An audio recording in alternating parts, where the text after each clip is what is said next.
Do you feel the same excitement today cooking as you did, when you first started? Oh, yeah. If not more. My guys laugh at me sometimes because I'll go stand in the dining room and I'll just watch people. Because you get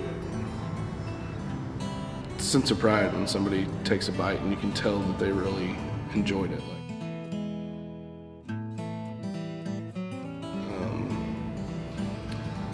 So it's good to have a good staff that knows your expectations on what you want to go out. So, we'll build a recipe, and in that recipe it's plated this way, it's garnished with X, whatever, and you've got to trust your people to put it out the way that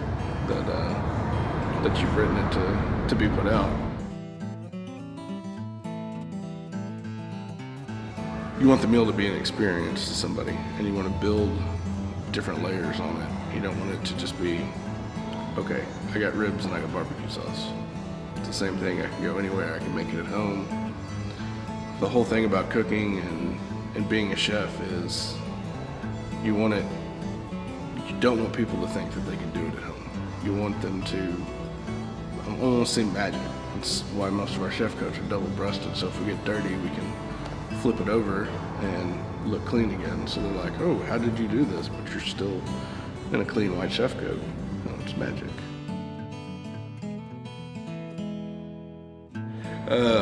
Me and my wife just had this conversation the other day. Sometimes I work a lot, so it's kind of like being a mechanic. You don't want to go home and work on your own car.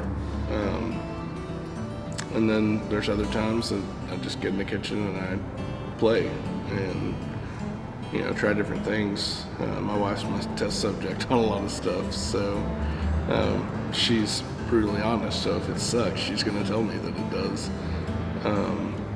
So I cook, as much as I can at home.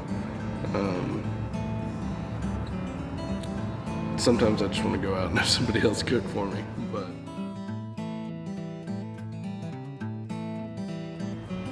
probably our bread pudding. It's the one that, I'll walk through the store and wearing my chef coat or vintage shirt or whatever, and somebody's like, hey, there's the bread pudding guy.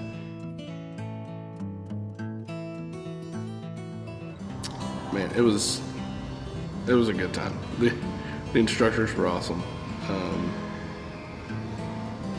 Different levels of experience that they had in different things, versus pastry, savory, whatever it was.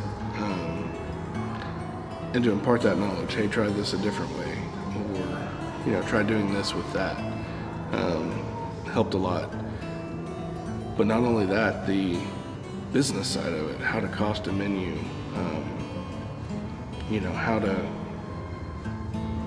to minimize waste and use different parts of stuff that you wouldn't think of to maximize your profit was crucial.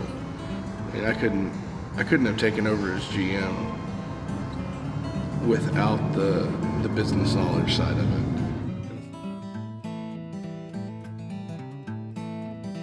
You get out of that classroom setting and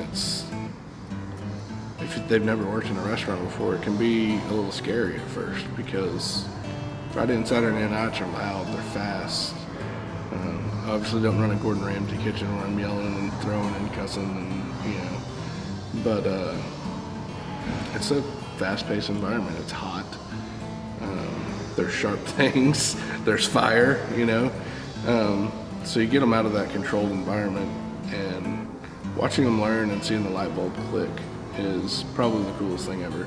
And I remember when it happened to me doing externship. So it's, you can kind of see the progression as they go. I would say do it. I know I had a guy come in and talk to me the other day, it's been a while, but now he's a student there.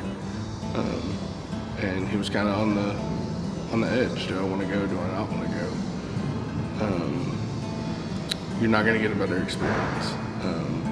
Just the knowledge that the instructors have.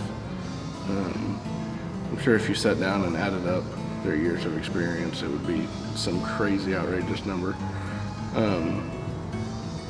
But the questions that they can answer, I mean, I could call any of them right now and ask them for advice or their opinion on something, and they'd happily give it to me.